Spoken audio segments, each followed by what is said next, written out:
Bismillahirrahmanirrahim. Assalamualaikum warahmatullahi wabarakatuh. Baiklah, kami dari kelompok 10 mata kuliah seminar akuntansi keuangan akan mempresentasikan hasil dari diskusi kami. Sebelum masuk ke diskusi, alangkah baiknya kami memperkenalkan diri terlebih dahulu. Nama saya Arif Tubagus Wisesa dan teman saya Aprilia Maharani. Jadi judul diskusi kita pada hari ini yaitu tanggung jawab sosial perusahaan dan manajemen laba, efek moderasi dari mekanisme tata kelola perusahaan. Selanjutnya,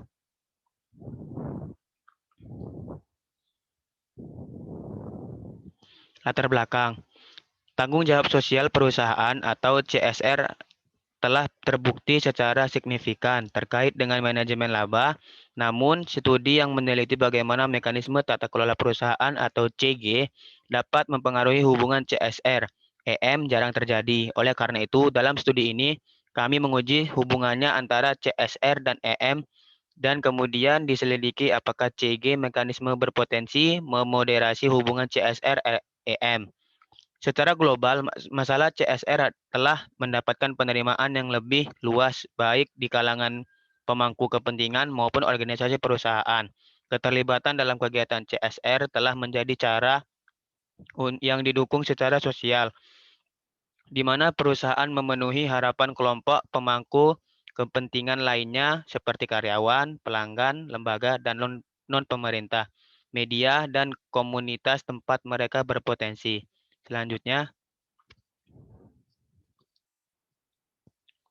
itu ada masalah keagenan menimbulkan masalah asimetri informasi sebagai akibat dari keunggulan informasi yang dinikmati manajemen sebagai orang dalam.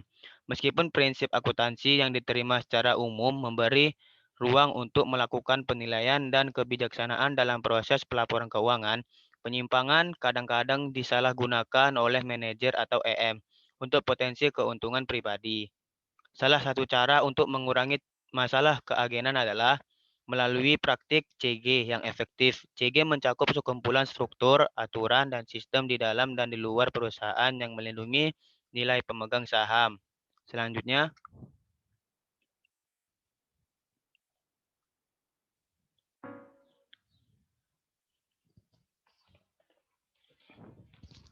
Ran.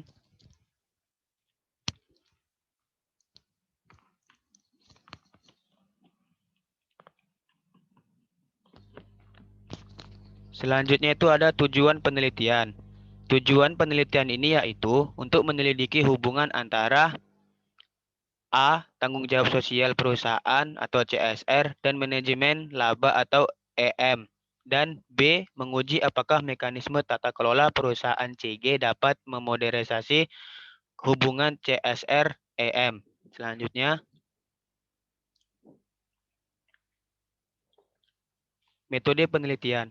Metode penelitian di sini menggunakan regresi data panel teknik. Untuk menghindari keterbatasan metode kuadrat terkecil, biasa dalam analisis data panel yang disebutkan oleh peneliti sebelumnya, kami menggunakan metode regresi efek tetap untuk memperkirakan keefisien kami. Metode ini memastikan variasi spesifik perusahaan yang tidak teramat dikendalikan. 3 metode di bawah mewakili model regresi efek tetap yang digunakan untuk analisis. Model pertama menjelaskan hubungan antara CG dan CSR. Model kedua meneliti perhubungan CSR-EM. Dan mode yang ketiga menguji efek modernisasi CG pada hubungan CSR-EM. Dalam kedua model, variabel kontrol yang sama digunakan. Selanjutnya akan dijelaskan oleh teman saya.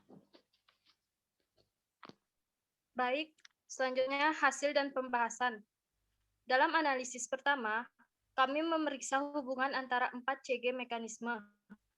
Yang pertama ada ukuran dewan, independensi dewan, kepemilikan institusional, dan memblokir kepemilikan atas kinerja CSR. Dari tabel A3, kami menemukan bukti hubungan positif yang kuat antara ukuran Dewan Direksi dan CSR. Hasilnya konsisten dengan bukti sebelumnya yang diberikan oleh tim dan Sobaroyen, Furias Acetuno, Rodriguez Ariza, dan Gracia Sanchez, dan Garcia Mecha, dan Pucheta Martinez. Bagian kedua dari analis BLA4, kami mengamati hubungan positif antara CSR dan IM. Ini berarti bahwa perusahaan yang biasanya terlibat dalam CSR juga lebih mungkin untuk terlibat dalam IM. Hasilnya menyoroti oportunistik penggunaan CSR oleh manajer yang terlibat dalam IM.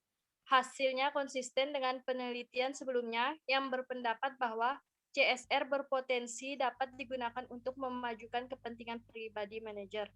Selanjutnya, hasilnya menunjukkan bahwa independensi dewan dan kelembagaan investor tidak memiliki efek moderasi yang signifikan pada CSREM tautan. Namun, kedua variabel tersebut menunjukkan hubungan yang positif, di mana dapat disimpulkan bahwa semakin besar proporsi independen direksi di dewan perusahaan, semakin besar kemungkinan pembatasan CARP setiap penggunaan CSR yang merugikan secara manajerial sebagai bentuk asuransi reputasi untuk terlibat dalam EM. Demikian pula dapat disimpulkan bahwa ketika kelembagaan investor memiliki porsi yang lebih besar dari saham ekuitas perusahaan, mereka lebih mungkin untuk mengurangi hubungan antara CSR dan IM. Singkatnya, tidak seperti penelitian sebelumnya yang hanya meneliti hubungan antara CSR dan IM. Penelitian ini melangkah lebih jauh untuk menyelidiki bagaimana variabel CG berpotensi mempengaruhi hubungan CSR-IM. Kita memberikan bukti dari konteks Afrika Selatan bahwa CSR secara positif terkait dengan EM setelah mengendalikan industri, tahun, dan perusahaan individu karakteristik. Selanjutnya, di sini ada kesimpulan. Temuan ini memiliki implikasi praktis yang dapat memandu semua tingkat pemangku kepentingan yang saat ini terlibat dalam reformasi CSR dan CG. Pertama, temuan ini menunjukkan upaya para pemangku kepentingan untuk mempromosikan CSR kegiatan oleh perusahaan harus dilakukan bersamaan dengan pemantauan kelembagaan, mengesampingkan tujuan etis dan sah dari inisiatif CSR. Kedua, karena hasil menunjukkan bahwa mekanisme CG yang efektif mampu untuk meningkatkan praktik CSR dan mempromosikan transparansi akuntansi, kami berharap baik regulator pasar, pemerintah, dan kebijakan akan dimulai tindakan yang akan memperkuat struktur CG, terutama di negara berkembang pasar. Penguatan sistem CG akan melindungi kepentingan pemegang saham dan meningkatkan kepercayaan pasar.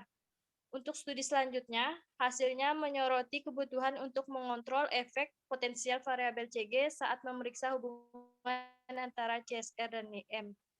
Adapun saran, sangat penting untuk mengakui meskipun ada bermacam-macam bentuk mekanisme pemantauan CG dalam organisasi. Penelitian ini hanya menggunakan 4 proksi karena sifat tangan yang padat karya mengumpulkan data CG. Dimasukkannya mekanisme CG lainnya dalam file analisis kemungkinan bisa menghasilkan hasil menarik lainnya. Ini yang kami harapkan studi masa depan untuk mempertimbangkan di bawah yurisdiksi yang berbeda.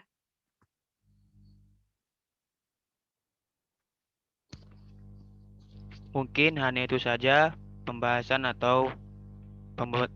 dari materi kami. Lebih dan kurangnya kami mohon maaf. Kami akhiri dengan wabillahi taufik walhidayah. Wassalamualaikum warahmatullahi wabarakatuh. Waalaikumsalam warahmatullahi wabarakatuh.